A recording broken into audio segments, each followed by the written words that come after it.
Here's another in NBC's great parade of new shows. Ladies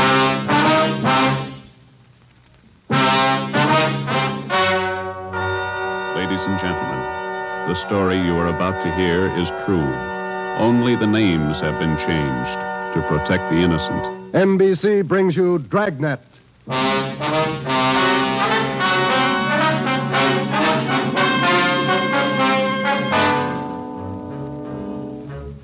You're a detective sergeant.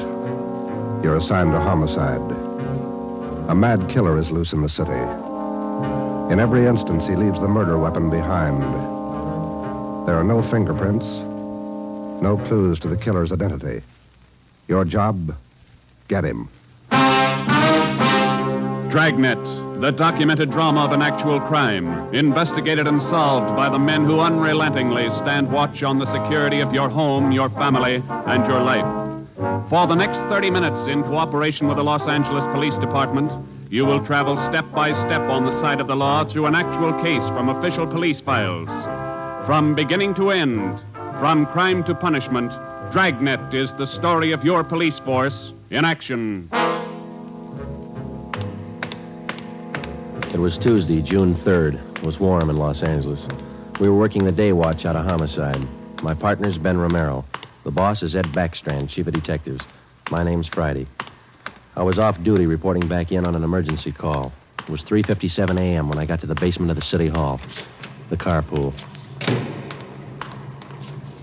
Let's go, Friday.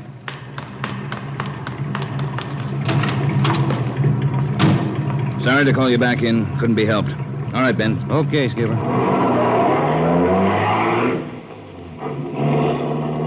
What's up, Ed? Double murder. When? I don't know. Found out about it 40 minutes ago. You got any ideas? Roughly same M.O. Was that 6413 Norwich, Skipper? No, 6430. What do you mean, the same M.O.? The same guy. Brickbat killer. How many does this make? Counting tonight, 4. We got anything at all? Smudged fingerprint we can't even classify. Sounds like a smart operator. We gotta get him. If we have to shake down the city from one end to the other. Big job, Skipper. Big killer.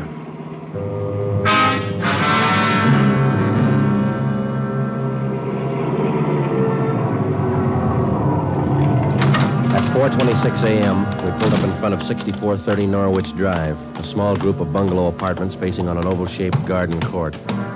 2 uniformed officers were stationed at the door to the apartment. Hi, Chief. Hiya, fellas. We went inside. Wellberg from Homicide was waiting for us. This way. In here. Well, there they are. Yeah. Mother, daughter. Joe, on the floor beside the bed. Yeah, a red brick.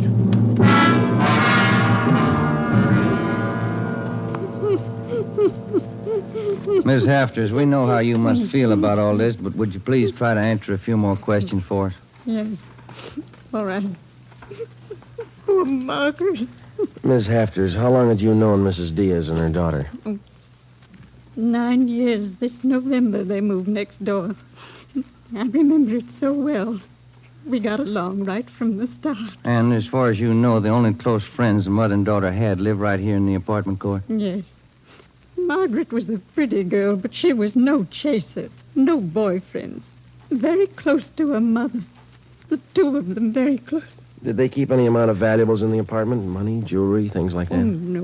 Mrs. Diaz and Margaret didn't have much, you know. Very modest income. They both worked. And you can think of no good reason. Oh, no. Oh, poor Margaret, poor Mrs. Diaz, lying in there. Shock. It's a terrible shock. Wellberg, Yes, Sergeant. would you show Miss Hafters back to her apartment? Sure, Sergeant. Thank you, Miss Hafters. We appreciate it. Yes, thank you. Poor Margaret, poor Mrs. Diaz. Well, Joe? Let's check with Ed. He's back in the bedroom. You get anything from the neighbors? The usual, Ed. No jealous boyfriends, ex-husbands, nothing like that. Boys find any evidence yet, Skipper? Well, still working on it. You got any theories? Well, we know the killings were all done by the same guy. Mm-hmm. Cuts the same pattern out of the window screen. Cuts the same pattern with a glass cutter out of the window. Reaches in and flips the locks. All right, where's that leave us? And before he gets inside, he makes sure there are only women in the house. That means he probably watches the house for a few days. Yeah. Once he gets inside, he wants only one thing, to kill. He's never taken any valuables. As far as we can tell, he's never searched for any. What kind of a man works like that? I think the guy's kill crazy. Hey, fellas, Yes, Donner? here's a break. 2 fair prints. 1 thumb, 1 forefinger. What'd you get, Pete? Only got 9 points. Not enough to go into court, but enough to make him.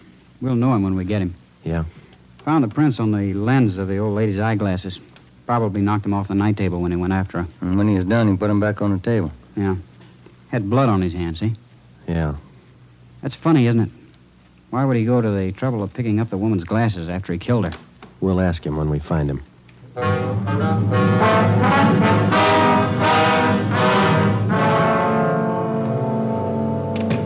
Hi, Ben. Joe. Might have something for you. We can use it, Lee. Hold it just a minute. Yeah. Crime Lab, Jones. Yeah. Yeah, all right. I'll tell him. Right, Ed. Backstrand. If you're through checking the victim's clothes by 8 o'clock, you can knock off for sleep until noon. What if we're not through? Take it up with the chaplain. Here's what I wanted to show you. Over here. A couple of casts. Bare footprint. That's right. Those from the Diaz place? Found them outside the dining room window in the flower bed. Take a look. Mm-hmm. Good cast. Size 9. 10. Missing toe there, huh?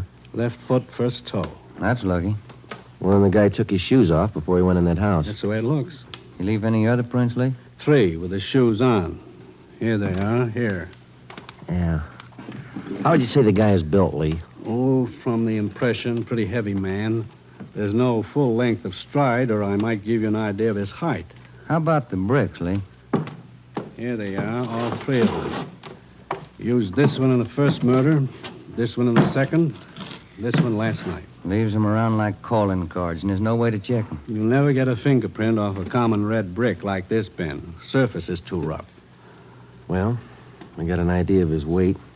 We know that the first toe's missing from his left foot. That's something. The one we had yesterday. We can check that missing toe in the amputation file, Joe. Yeah. Well, we better get back. Pete ought to have those prints ready, too. Thanks a lot, Lee. Okay, fellas. Say, they post the bodies yet? Yeah, they're doing it now. Same as the first 2. The brain? Concussion, hemorrhage. They didn't have a chance. Hold it a minute. Crime Lab Jones. Sure, just a minute. Either one of you fellas. I'll get it, Joe. Okay. Yeah, Romero. Yeah. Good, we'll be right over. They got a make on those 2 fingerprints.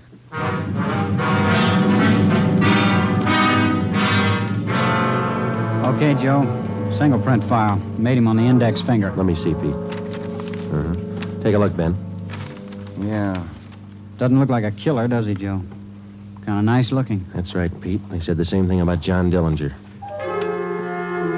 The name at the top of the make sheet read, Carlos Richard Monterey, male, Caucasian, age 19, height 5 feet 11 inches, weight 165 pounds, dark brown hair, dark brown eyes. Last known address, 1663 Naples Street, Los Angeles. Previous arrests, 1, auto theft, February 8th, 1936. That was all. Ben and I had been expecting more. The information on the mama sheet for Monterey was 13 years old.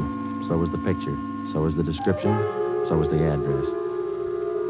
In 13 years, a man can change in 1,000 ways. So can his habits, his appearance, his address. In 13 years, everything can change except 2 things. A man's fingerprints and a physical deformity.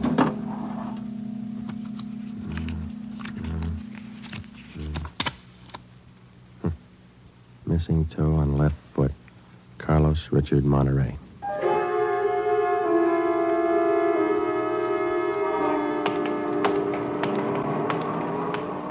Here it is, Joe. 1663 Naples. Yeah, come on.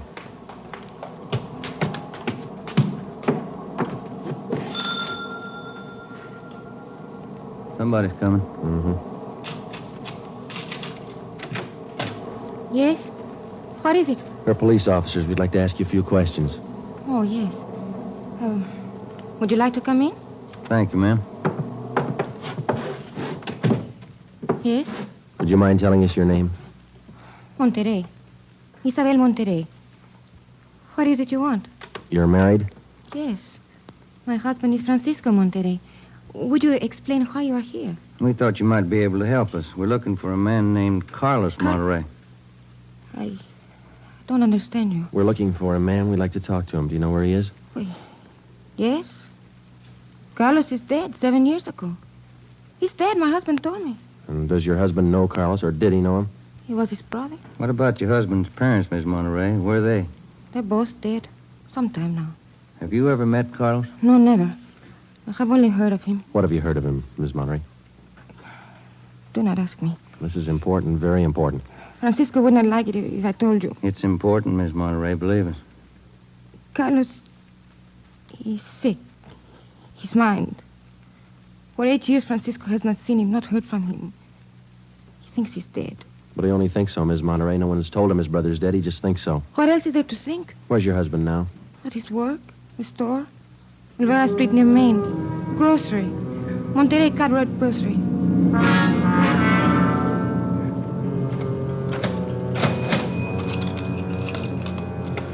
Here's your change. Thank you, Mrs. Myers. Now, look, officers, you know how it is. You don't like to let these things get out. That's why I trust you. You can trust us, Mr. Monterey. We just want to check on a few things. Oh, fine. Always glad to help out if I can. Well, can you tell us if your brother was ever in a mental institution in his life? Oh, I know there was nothing wrong. 1923. Got a little bad, so Mom and Dad had to put him away for a while, just till he calmed down. I remember the day. Sometimes, dumb, stupid kid, what do he know? Standing there by himself in the train, crying. The public nurse, stupid way he cried. What do you do? I cried, too. I was only 10, Sergeant. I saw him go. He was alone. Later on, Mr. Monterey, your brother was released from the state institution. Yeah, he was 16. And then he started running around, playing tough, carried a gun, lived by himself. He never came around. He dropped from sight about 1938. You haven't heard from him since then? Nothing. Never seen him. Do you know of anybody who might have seen him? Oh, there was a girl he had. Anita something. On Soteo Street. Anita Martin, yeah, that's it. Soteo Street. Maybe she's seen him. Ask her. Maybe she's seen him. Carlos Monterey? Not in a year. Last March he was in. When I was working at the Peacock, down on South Main. He came in, we talked for a while. That was all. And you haven't seen Carlos for the past 2 months or so? I tell you, no. Has he written to you? Has he phoned you? Once, 3 weeks ago, he phoned. Here. He left a message with my girlfriend. But he didn't call back again. Now, that's it. That's all I know. Thank you, Miss Martin. Here's our card. If he does call, well, you'll let us know. Yeah, I'll let you know. You liked Carlos, is that it, Anita? Like him? No, I didn't like him. He was funny. But he was nice. You know, I pitied him. Why did you pity him, Miss Martin? Well, he was a good fellow who was strange. He could smile, you know. He had a nice smile, but you could tell he was never laughing. There was something in his mind. Something... Oh, I don't know.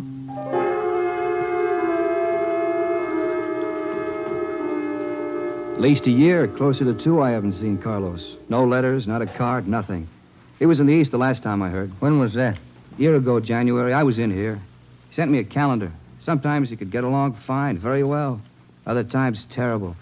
He couldn't keep him down. How'd he manage to stay out of jail that way, Vicente? I don't know. Sometimes he should have been in jail 5 times over. And you say you don't know of anybody who might have a recent picture of Carlos, a snapshot? No. No one I can think of. Okay, Vincenti, here's our card. If you do think of somebody, let us know, will you? It'll help. Sure, glad to. If I hear of anybody. What kind of a day is it outside? Hot? Hot.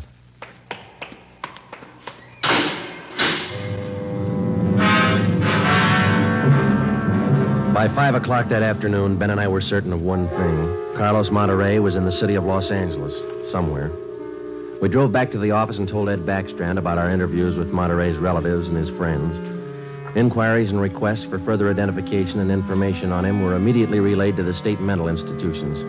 The 13-year-old picture of Monterey taken from the files was copied and distributed with a note of caution as to the age of the photograph. An APB was sent out. Stakeouts were placed at the home of Monterey's brother, at the brother's store, and at the apartment of Anita Martin. A special detail of 300 men was ordered to join the Dragnet already in operation. The details at the airport and the bus terminals were alerted, as well as the details at the Union Depot and the main post office. By 6 o'clock that night, almost 1,000 men were actively working at the job of tracking down Carlos Monterrey. At 6:30 p.m., Ben and I drew a 4-hour relief period. We drove out to Ben's place, and his wife fixed us some dinner. At 10:30 that night, we reported into the office, picked up Ed Backstrand, and we drove out to join the manhunt. Unit 32R on the corner of South Flower and Loomis, the 390W, KMA 367. Unit 12A, code 1. 66A at 864 Wall Street. See the man about a 507, KMA 367.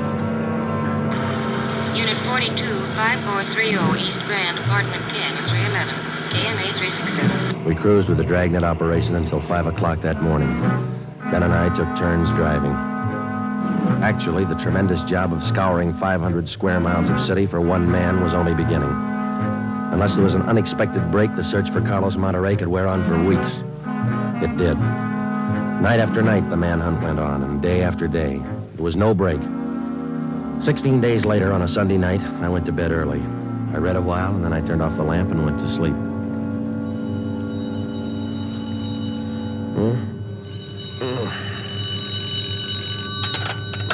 Hello? Friday talking. Sorry, Joe. Get in here as fast as you can. What's the matter? That girl Monterrey knew, the one you talked to, Yeah? she left her apartment, went to her girlfriend's. Yeah? She's dead.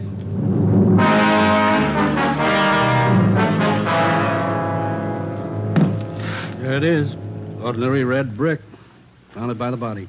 How long's she been dead, Skipper? Well, she was seen alive about an hour and a half ago. Got 3 bare footprints, good length of stride. Found them down in the lot beside the house. What do they look like? Same guy. First toe missing from the left foot. The same weight impression.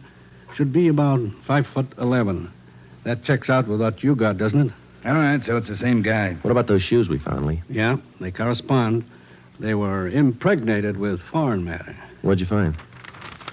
Particles of lettuce leaf, dry onion skin, traces of red cabbage. Maybe a vegetable counter. Maybe. What about the city wholesale market down on Front Street? What about any market in Los Angeles? No, Lee, that wholesale market is big enough to hide anybody. Hundreds of transients work in there. Some of them even sleep there. For a guy like Monterrey, it'd be perfect. That's a fair guess. Check it when it opens. They open at 2 a.m. 2:30 now. All right, get back to the office and pick up as many extra men as you need. Get down there right away. Okay, Ed. Now, you know he's a rough one, so watch it. On Monday, June 23rd, at 2 minutes past 3 a.m., we pulled up at the city wholesale produce market. With the exception of 54 police officers in plain clothes who mingled with the buyers and sellers, business went along as usual. The market itself covered almost 3 square blocks in the lower part of the downtown area. It was divided off into hundreds of individual stalls by flimsy wooden partitions. To make the search even tougher, the place was crowded. For the first 45 minutes, we had the men circulate at random through the crowd on the chance that one of them might spot Carlos Monterrey from the 13-year-old picture. It didn't happen. After that, we started a systematic canvass. We talked to the customers, we talked to the managers of the different booths, we gave them Monterrey's description, we showed them his picture. Nobody recognized him. We checked the employment records one by one. Not a sign. Sorry, Sergeant. I'd like to help. I've never seen the guy. Okay, Mr. Snyder, thank you. We sure pick the sweet jobs, don't we? Oh, yeah, we could spend a year at this. Oh, Sergeant Friday. Yeah, Kamansky. Did you find something? Guy at the booth over there against the far wall. Thinks he might have hired Monterrey a couple of days ago. Come on, Ben. Where? Over there, Sergeant. You showing Monterey's picture? Yeah, he thinks it might be him. Mr. Fresnetti, this is Sergeant Romero, Sergeant Friday. Yes, I told your boy, Sergeant. This fellow Carlos, I hired him to help last Thursday. Big rush for me now, so I hired him. You sure he's the man? In the picture? I think so. A little older, maybe. Oh, but I know faces. He's the man. You're looking for him? You say you hired this man last Thursday? That's right. It's a big rush for me now in the morning. I hired him Thursday. He worked Thursday, Friday, Saturday. But he don't show up this morning, so I got no use. Too many men to pick from. He don't show up, I let him go. What kind of work did he do for you? Same as he did for Schiller down there. Heavy work. Moving the stores, cleaning up. What kind of produce does Schiller handle, Mr. Franzenetti? Fancy, very fancy vegetables. Choice. New potatoes, expensive red onions. Schiller sells to the big hotels. Does Schiller handle brown onions, Mr. Franzen? Oh, only the best. Big dealer, that Schiller. Sells it to the big hotels. How long has this Carlos been working around the market? Oh, I don't know. Is it just like the rest? First he worked for me, then Largo Massini, then a Schiller. Hey, why are you looking so hard for him? He stole something? He murdered somebody. Him? Mamma mia, murder. Do you have any idea where Carlos lives? Well, me? No. And if he comes back here, I tell him to get out. I got nothing to do with this trouble. No, you'll tell him nothing, Mr. Fresnetti. Here's our card. If you see Monterey again, call us. Say nothing to him. Oh, sure. I remember. Joe, call the chief at the office, will you? Message just came in. Thanks, Al. Come on, Ben. Yeah, there's a phone booth. See? No, I don't. Where? Straight ahead, little to the left. Oh, yeah. You got a nickel? Let's see. Oh, yeah. Yeah, there you are. Thanks. I'll see what Ed wants.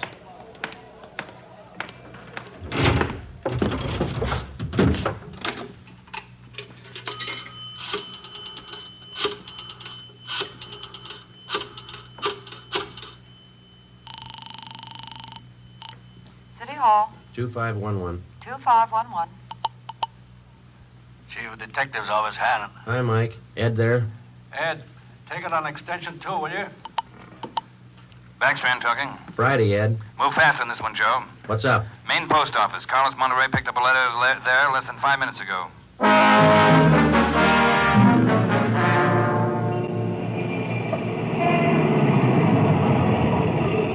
Come on, Ben. There's Ed over there with Wellberg. Yeah. Traffic short jammed up around here. Hi, Ed. Friday, Romero, you all set, Wellberg? All set, Chief. Spring Street to San Pedro. Sunset the first. Got it covered. Good. What's the story? Post office detail tipped us off. 5 minutes after 8, a man answering Carlos Monterey's description picked up a letter at the general delivery window. That was 16 minutes ago. Who spotted him? Sam Lane. He got a look at him just as he was leaving the window. Called to him to stop, but Monterey ran. Lane called me, and we threw a net over the area for 6 blocks around. And Monterey's still somewhere inside this area? I don't know how he could have gotten out. What's next? Well, I'll give him an hour to break for it. After that, we start a house-to-house search of the whole area. Stop all pedestrian and vehicular traffic for identification. You're going to jam up the depot traffic. That's cheaper than murder, Romero. Get going. The first hour we counted off in 5-minute segments. Like Backstrand, we felt close enough to Monterey to touch him. But he still wasn't there. The north and south ends of the blockade started to move in, slowly, searching every store, every house, every conceivable place where a man might hide out. In the meantime, Ben and I worked the Spring Street side of the blockade, watching the faces of the pedestrians as they came through, one by one, examining all vehicles and their drivers. The morning wore on, the sun came out, and it started to get warm. By 11 o'clock that morning, Monterey still had not been found. The temperature was 93 in Los Angeles. It was still climbing. The search went on. At 10 minutes past 2 p.m., Backstrand made the rounds. How's it look, Skipper? Not good. Going slow. How much longer you figure? I don't know. It'll go to after dark, that's sure. District down here is like a rat's nest. Yeah. Nothing? Nothing. But he's someplace inside this blockade. He's got to be. Any chance of getting relief for the men in our squad? Some of them been working straight through since yesterday. I'll see. Check with me around 5 this afternoon. Thank you, Skipper. Keep a sharp lookout. One slip. That's all it takes. The search went on. At 3 o'clock that afternoon, the temperature was 95. We sweltered and we waited. At 3:45, Backstrand sent a squad of men into the Union Depot to search it from top to bottom. There was one false alarm when one of the men thought he saw Monterey slipping out a side door into a taxi. He turned out to be a train conductor. At 25 minutes past 4, Backstrand passed along the order to our detail to start moving in, house by house. It was a tedious job, and it went slow. The men were tired. At 5:30, the relief squad showed up. Ben and I stayed on. After another 2 hours of house-to-house searching, the trap was narrowed down to a 3-square-block area, a single block wide and 3 blocks long. It started to get dark. Backstrand ordered out batteries of floodlights. By 8 p.m., the cordon closed in around the last 2 square blocks. Lines are all set, Skipper. Ready to move. Good. What do you think? We'll know pretty soon, one way or the other. Frank, keep that traffic moving. All right, you two, get going. See you later, Skipper. Joe, let's take a look in here. Okay. Sure is an old building. Yeah. Where'd Kamansky go? I don't know. He's here a minute ago. Oh, wait. There's his flashlight. It's on the end of the corridor there. He's signaling. Yeah, come on. Kamansky? Yeah. Down below, Sergeant, in the basement. Come on. Monterey? He's been there, I think. Here, this way. Where? Over here. Now watch your step. The light's bad. Here he is. Says he's the janitor. Oh, my head. He's been slugged. All right, come on. How'd it happen? Can you tell us? Yeah, a big man hit me. I came down to empty the baskets. He hit me and ran. Ran over to the new building. The new building? Is that the one next door? Yeah, just a few minutes ago. Nobody's come out of this building for the past half hour. Every door in the place is guarded. No, not the doors. He went through the tunnel. I saw him. Over there's the tunnel. I'll take a look, Joe. Yeah, the tunnel connects the two basements. Same company, old building, new building. The tunnel connects the basements. Joe, come on. Yeah. Kamansky, get out the back strand. Tell him what's happened. Right, Sergeant. And call an ambulance. Right. All right, Ben. Through the tunnel. Watch where you're going. The light's bad. Yeah, it is. That a door up ahead there?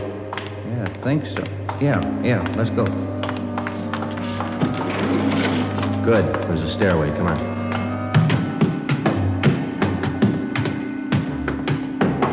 Watch the doors. Joe, the elevators. They're both on the third floor. Let's head for the stairs. Ben, come on.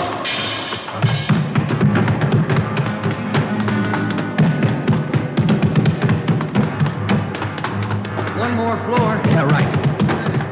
Come on, hurry. Yeah. Look, top of the stairs. There he goes. All right, hold it, you. Stuck in the elevator, Joe. He's going down. Well, we'll never make it on the stairs. Joe, look. This other elevator. The control lever's bent. Let's try it anyway. Yeah.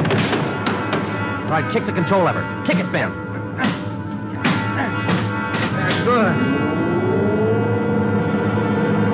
All right, Ben, knock the lever back. Come on, quick. Yep. What's the matter?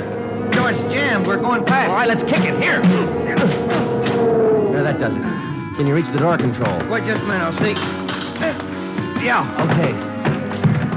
Well, he's still in the building. Both elevators are here now. Yeah. Down the hall, Ben. The office on the left, I think. Yeah. Okay, here we are. All right, keep clear of the door. All right, Monterey, put on that gun and come on out. I'll kill you! I'll kill all of you! All of you! Okay, Joe, let's take it. Watch it, Ben. He's throwing everything he can get his hands on. I'll kill you! Come on! Come on! I'll kill you! Get away! Come on, you! Oh! All right, Monterey. Come on, you. Everywhere you! Kill you! Okay, Ben, take him. Yep. Oh!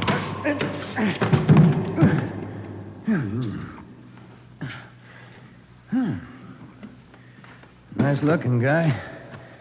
Clean cut. Yeah. Doesn't figure, does it? What's that? My wife would say he doesn't look like a killer, does he? What's a killer supposed to look like? The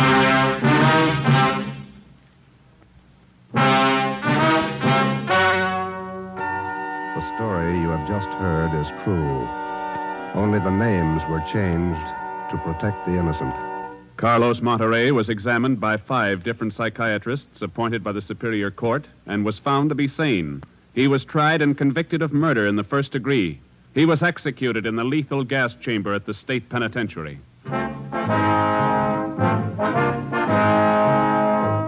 You have just heard the 17th in a new series of authentic cases from official files. Technical advice for Dragnet comes from the office of W.A. Wharton, Acting Chief of Police, Los Angeles Police Department.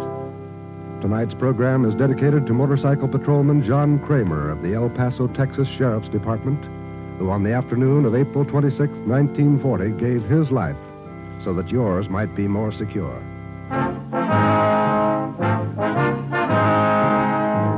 Dragnet came to you from Los Angeles. Your tune for the stars on NBC.